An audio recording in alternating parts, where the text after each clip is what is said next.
Hello Scorpio, Sun, Moon, Rising and Venus signs. Kamusta kayo? Sana po ay nasa mabuti kayong kalagayan. Welcome back po sa Star Tarot. Kung bago kayo dito, welcome din kayo. Thank you sa inyong support. I truly appreciate it. God bless you all. The full energy, Scorpio, lumipad. So this is new beginning, no? Bagong simula ito na bubuksan ninyo sa buhay ninyo. At you are ready to take risk. No, you are ready to try something new dito na hindi pa ninyo to nasusubukan or hindi pa ninyo to nagagawa ever. Okay?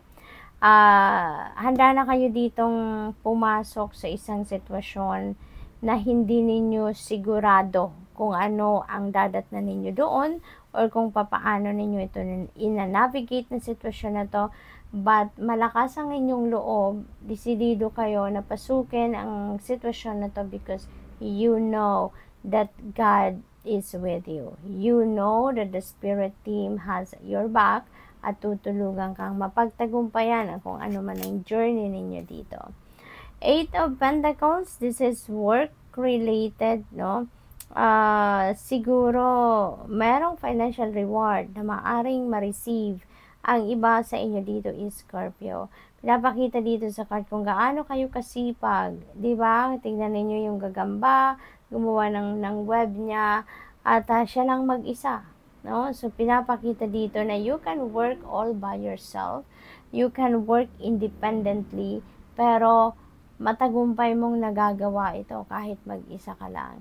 And maaring yung sipag mo na yan, yung tiyaga mo na yan sa pagtatrabaho, that will be recognized by your bosses, no? Mare-recognize yan ng employer ninyo, ng boss ninyo, yung manager ninyo. Kaya maaaring mabigyan ka dito ng recognition, maaaring mabigyan ka dito ng financial reward, bonus, or pwede rin na baka mabigyan kayo ng pay raise or siguro promotion, no? So congratulations. What else? We have 7 of Cups. Meron ditong multiple opportunities na padating, no? Maaring maraming oportunidad rin dadating at yan ay pagpipilian ninyo or kailangan ninyong pagdesisyonan kung alin, no, yung pipiliin ninyo, kung alin yung kukunin ninyo. So maaaring ano to, siguro sabay-sabay ito, no? It could be in different areas of life, pero maaring sabay-sabay or sunod-sunod na dadating yan. Kaya maaring may kalituhan kayo dito. We have 4 of Swords. Pagod na kayo, Scorpio, kaya kailangan ninyong magpahinga muna. Siguro sobrang masipag talaga kayo sa pagtatrabaho, kaya iniimbitahan kayo dito na magpahinga. Okay?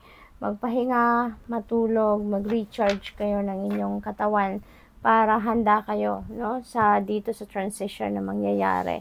Kung ano man ang sisimulan ninyong bago dyan, of course mag-a-adjust kayo.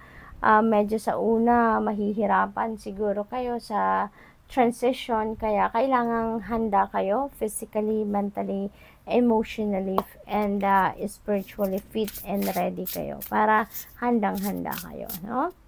What else for Scorpio? We have refuge. Kailangan ninyo ito, no, na magkaroon kayo ng space para sa sarili ninyo. Magkaroon kayo ng room and time para kayo ay makapag-recharge, para kayo ay makapagpahinga, para kayo ay makapag-reconnect, no, sa sarili ninyo. We have growth. Ayan. So, towards growth, towards expansion, towards evolving into the best version of yourself siguro ngayon ang focus ninyo. Kaya nga, handa na kayong lumabas sa comfort zone ninyo. Handa na kayong magsimula or pumasok sa isang bagong sitwasyon, new territory talaga ito sa buhay ninyo because handa na rin kayo na mag-grow kayo. Handa na rin kayo na mag-improve ng inyong sarili, 'di ba? We have transmutation. Ayan, so dito sa transmutation energy, meron ditong pagbabago din ng takbo ng isip ninyo. Kasi dito magtatagumpay kayo, no? Magtatagumpay na kayo sa kung ano man ang problema ang kinakaharap ninyo.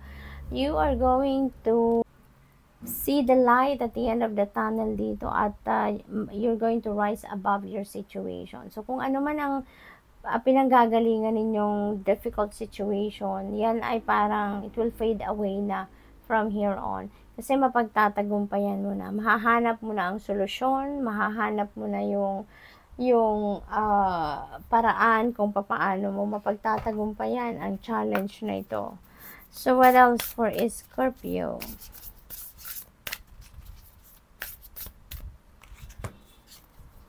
We have, your spirit guide can lead you, but you can't do it for you. That's very true. Kasi yung spirit team natin, nandiyan sila para gabayan tayo. Nandiyan sila para protektahan tayo, tulungan tayo. But not necessarily na yung tulong nila, sila yung mismo yung gagawa. 'Di ba? Hindi. Kasi nandoon sila sa spirit realm, tayo ang gagawa dito, tayo mag-execute kasi tayo nandito sa physical realm. Kaya ang parte nila sa buhay natin, ang parte nila sa pag ma-manifest natin na kung ano mga bagay is for them to guide us, is for them to lead us to where we need to be. 'Di ba? At tayo yung gagawa dito sa physical realm. Tayo yung mag-execute ng mga guidance nila.